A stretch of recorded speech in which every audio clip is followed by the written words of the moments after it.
मारा है, एक झटका लगाया। ये जो समिट ऑफ द फ्यूचर में मोदी साहब ने ये कहा है कि जो कामयाबी है वो इकट्ठे मिलके कलेक्टिव स्ट्रेंथ से आती है, not on the battlefield. So basically ये जुमला बड़ा ज़ूमानी जुमला है। ज़ूमानी मीन्स कि इसके दो मतलब है। मोदी साहब खुश कर रहे हैं वेस्ट को कि fine I do not support Putin's experiments on the battlefield. Simple. So जो वो बैटलफील्ड में कह रहा है मेरा उससे कोई लेना देना नहीं है, मैं पहले भी इसके ऊपर बात कर चुका हूं। दूसरा, नमस्कार दोस्तों, स्वागत है आप सभी का एक बार फिर से हमारे YouTube चैनल डिजिटल रेजिमेंट्स में। जैसा कि आपको पता है दोस्तों, हम आपके लिए एक से एक लेटेस्ट और बेहतरीन न्यूज़ लेकर आते रहते हैं। वैसी ही एक लेटेस्ट न्यूज़ के साथ फिर हाजिर हुए हैं आपके सामने। लेकिन दोस्तों, अगर अभी तक आपने हमारे चैनल को सब्सक्राइब नहीं किया है तो प्लीज़ सब्सक्राइब कर लीजिए। और यही न्यूज़ अगर आप हमारे फेसबुक चैनल पे देख रहे हैं दोस्तों तो प्लीज़ हमें फॉलो कर लीजिए। तो दोस्तों, न्यूज़ आ रही है पाकिस्तान से, और पाकिस्तान के हालात आप सभी जानते ही हैं कि पाकिस्तान में तो हमेशा से ही आतंकवाद का साथ रहा है। और अभी जो रिसेंटली जो 11 देशों के एम्बेसडर्स के ऊपर जो हमला हुआ है वो भी एक सोची समझी साजिश के तहत ही हुआ लगता है, क्योंकि पाकिस्तान ने अभी जो अमेरिका के अंदर पाकिस्तान के पीएम गए हैं उनकी भी कोई पुष्टि नहीं हो रही है। हालांकि ये तो सबको पता ही कि पाकिस्तान दूसरे देश में किस वजह से जाता है, ये बस सब एक ही वजह उस सब के पीछे वो है पैसा। और क्योंकि पाकिस्तान तो दिवालिया देश होने ही जा रहा है, और लेकिन उसको भी बचाने के लिए पाकिस्तानी प्रधानमंत्री अब यूएसए पहुंचे हुए हैं और वहां से कुछ ना कुछ खैर पैसे लेने के लिए पहुंचे होंगे। और साथ में लेकिन अभी तक ये नहीं पता चल पाया कि वो किस लिए वहां पर गए हुए हैं। और एक तरफ जो मोदी जी वहां पर गए हैं और उनकी जो स्वागत हुआ है, जो भव्य स्वागत हुआ है अमेरिका के अंदर, और जहां एक तरफ जो प्रधानमंत्री पाकिस्तान के पहुंचे उनकी तो अभी तक खैर खबर ही नहीं है क्या है। तो दोस्तों, इसी से रिलेटेड न्यूज़ है, न्यूज़ बड़ी ज़बरदस्त है। आप अंत तक हमारे साथ जुड़े रहिए। चलिए न्यूज़ को करते हैं जो है वो दुनिया में हमें डेमोक्रेटिक स्पिरिट हमारे अंदर मौजूद है। अच्छा, ये बात उनकी सही है। आप इस चीज से तो डिसएग्री कर सकते हैं कि क्वालिटी ऑफ डेमोक्रेसी क्या है। जारी बात है, quality of democracy can not be the way it's in America और इन यूरोप। अब तो अमेरिका के अंदर भी शोर डाला जा रहा है। आपको पता है ट्रम्प, विवेक रामास्वामी, ये सारे के सारे लोग कह रहे हैं, बल्कि अब तो सेव द एक्ट, पता नहीं सेव एक्ट कौन सा कोई, वो कह रहे हैं पास करो ताकि जो इलेक्शंस हैं वो फेयर एंड फ्री हों और इस तरह की चीज़ें। सो द क्वेश्चन रिमेन्स के वो इंडिया की क्वालिटी ऑफ डेमोक्रेसी पे बात करते हैं, लेकिन इंडिया कहता है कि हमारी जो डेमोक्रेसी है it will grow with the passage of time. और ज़रूरी नहीं है कि हम लिबरल डेमोक्रेसी के फॉलोअर बने। हमारा लिबरल डेमोक्रेसी से कोई ताल्लुक नहीं है। हमारी अपनी civilisational, cultural, historical, religious interpretations हैं जो हमें करनी होती हैं, बिकॉज हमारा मुआशरा उन लाइंस पे चलता है। Yes, as far as the democratic exercise is concern, as far as the ballot paper is concerned, as far as these things are concerned, हम आपके साथ हैं। हम जमहूरियत को ही हमारा प्रेफर्ड सिस्टम है, सो हम आपके के लिए मौजूद हैं यहाँ। सो ये चीज़ें जो है मोदी साहब जो है वो कर रहे हैं। लेकिन एक चीज़, मोदी साहब ने पुतिन को फिर वो जिसे कहते हैं ना मारा है, एक झटका लगाया। ये जो समिट ऑफ द फ्यूचर में मोदी साहब ने ये कहा है कि जो कामयाबी है वो इकट्ठे मिलके कलेक्टिव स्ट्रेंथ से आती है, not on the battlefield. So basically ये जुमला बड़ा ज़ूमानी जुमला है। ज़ूमानी मीन्स कि इसके दो मतलब है। मोदी साहब खुश कर रहे हैं वेस्ट को कि fine I do not support Putin's experiments on the battlefield. Simple. So जो वो बैटलफील्ड में कह रहा है मेरा उससे कोई लेना देना नहीं है, मैं पहले भी इसके ऊपर बात कर चुका हूं। दूसरा, वो पुटिन को कह रहे हैं कि success lies in our collective strength. कहता है मेरे साथ मिलके काम करो, मैं जो तुम्हें चीजें कहता हूँ वो कर लो। हम कलेक्टिव स्ट्रेंथ जो है वो, मतलब उसके जुमले के दोनों मतलब है। देखें, व्हेन गवर्नमेंट्स रीड, जो लोग बैठे होते हैं ना, जो माइंड्स बैठे होते हैं, जो minds those who work for the governments, those who work for the president, prime minister, किसी भी मुल्क के अंदर। अब जो नरेंद्र मोदी ने स्पीच की है, क्या आपको लगता है स्टेट डिपार्टमेंट या जो अमेरिका का मिशन है यूएन में वो इसको नहीं रीड करते? एब्सोल्युटली करते हैं रीड। वो देख रहे हैं कि ये क्या है और क्या नहीं है। ठीक है, इसका क्या मतलब है। अब होगा यही कि पुतिन एंड अदर्स हर एक के लिए उन्होंने मसाला छोड़ दिया, उस मसाले के मुताबिक वो चल रहे हैं, ठीक है। और वो मसाला यही है कि पुतिन को कहा है कि मेरे साथ मिलके कलेक्टिव स्ट्रेंथ को, आई थिंक नरेंद्र मोदी को ये टास्क दिया गया है ना कि तुम पुतिन को राजी करो। मुझे ये डबल चीज लगती है, एक ये है कि वाकई शायद वेस्टर्न ममालिक चेक करना चाहते हैं कि इंडिया की कितना इन्फ्लुएंस है पुतिन के ऊपर, एक दैट मेक्स सेंस। और दूसरा जो है ना, वो ये भी जानना चाहते हैं, ये भी समझना चाहते हैं कि मोदी कर क्या सकता है, या सॉरी पुतिन कर क्या सकता है, पुतिन उनकी सुनता भी है कि नहीं सुनता, ठीक है।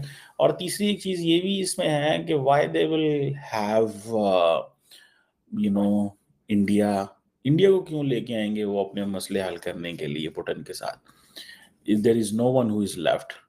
But yes, the level of the relationship and the level of the dependence Americans have on India in the region, uh, they really believe कि अब यूरोपियन यूनियन या बाकी जो मुल्क हैं वो तो इस काबिल नहीं रहे कि हम उनको कह सकेंगे पाइन तुसी की करन रहे हो, ठीक है ना।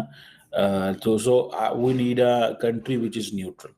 So Narendra Modi is a politician. Narendra Modi is a person who has these things. So मुझे ऐसे लगता है कि uh, ये जो ये जो इंडिया की तरफ से आ रही है ना चीज, ये जो खिताब नरेंद्र मोदी ने किया है ये बड़ा सिग्निफिकेंट खिताब है। मैं इसको मामूली खिताब नहीं समझता।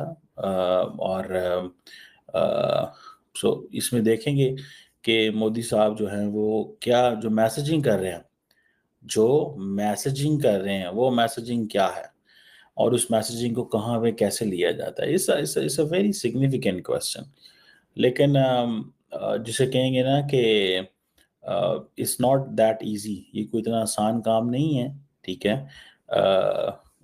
डायलॉग कराना, मॉस्को को कन्विंस करना, क्योंकि जो रशिया के प्रॉब्लम्स है ना वो India may not understand those problems. उसकी वजह ये है कि जिस तरह वेस्टर्न वर्ल्ड ने, आप अगर जॉन मी शाइमर या बाकी जो लोग हैं उनको सुने, जो the professors of international politics, उनको सुने तो वो क्या कहते हैं, कहते हैं कि बेसिकली इन्होंने पुतिन को घेरा डाला है, ठीक है। तो वो उसने उस घेरे को तोड़ा, ठीक है ना। ही डिडंट वांट कि ये चीज़ें हों। बहरहाल ये आप देखते हैं कि अमेरिकन तो खुश हो गएंगे, यूरोपियंस खुश हो जाएंगे that the success is not on the battle field, कि हम मोदी साहब ने फिर कह दिया है, फिर ट्रम्प ट्रम्प उसके उसके खिलाफ बात कर दी है। पुतिन के मोदी साहब जो हैं वो पुतिन के खिलाफ कभी भी बात नहीं करेंगे, और वो कभी भी नाराज नहीं करेंगे पुतिन को, याद रखिएगा। एक उसकी वजह ये है ना कि पुतिन को नाराज करके उनको कुछ मिलने वाला नहीं है, ठीक है। पुतिन उनके लिए बहुत ही इम्पोर्टेंट है, इतना इम्पोर्टेंट है कि अभी तो देखिए अमेरिका और इंडिया का ट्रस्ट भी पूरा नहीं स्टैब्लिश हुआ। अमेरिका, इंडिया और यूरोप का ट्रस्ट भी स्टैब्लिश नहीं हुआ, वो ट्रस्ट जो इंडिया का रशिया के साथ मौजूद है। और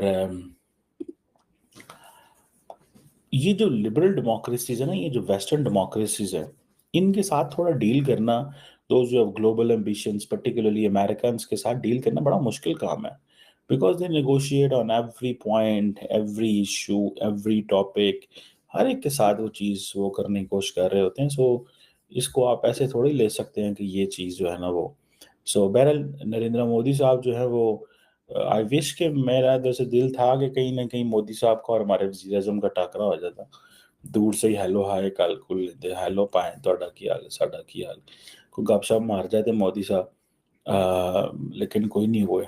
हमारे वज़ीर आज़म रात में ख्याल है पाकिस्तान के न्यूयॉर्क में पहुंचे हैं, और वो यहाँ पहुंच के उन्होंने कुछ ना कुछ, अब पता नहीं क्या करना है। हमारे ब्यूरोक्रेट तो पहले पहुंच गए हुए हैं।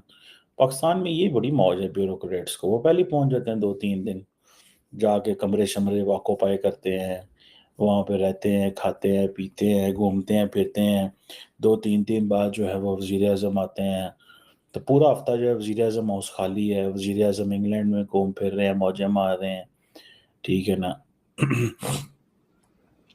ठीक है जी, वो वहाँ पे मौजें मार रहे हैं, वहाँ पे वो सारा कर रहे हैं।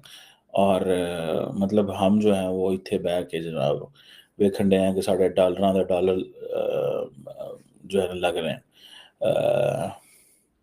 सो ये देखेंगे कि क्या निकलता है। पाकिस्तान के वज़ीर-ए-आज़म जो है अब होगा क्या, मुझे ऐसा लग रहा है कि शहबाज शरीफ साहब ने इंडिया के बारे में कोई ना कोई बात करके जानी है, और इंडिया का कोई फर्स्ट सेक्रेटरी जो वहाँ बैठा होगा न्यूयॉर्क के अंदर, वो फिर रिस्पॉन्ड कर देगा, राइट टू रिस्पॉन्ड इस्तेमाल करेगा। और उस राइट टू रिस्पॉन्ड के तहत वो कोई ना कोई शहबाज शरीफ साहब को, तो हमारे पंजाबी में कहते हैं चोप करा जाना, चोप करा देंगे वो उनका। एंड देन फिर पाकिस्तानी कोई उठेगा और वो पाकिस्तानी उनको चोप करा देगा।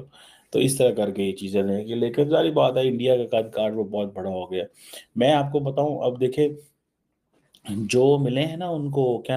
तो देखा दोस्तों आपने कि पाकिस्तान प्रधानमंत्री गए हुए तो हैं, लेकिन वहाँ पर क्यों गए हुए हैं, कैसे पहुँचे हुए हैं, किसी को कुछ पता भी नहीं लग रहा है। और हालांकि जाते तो खैर भीख मांगने के लिए हैं, लेकिन उसका भी एक मौका और तय समय होता है। लेकिन जैसे कि पाकिस्तानी क्रिटिक्स कहते हैं कि पाकिस्तानी प्रधानमंत्री तो सिर्फ वहाँ पर मज़े के लिए गए हुए हैं या घूमने के लिए गए हुए हैं, और शॉपिंग्स करके 5 से 7 दिन में लौटेंगे, तो उनको अपने देश की कुछ पड़ी नहीं है।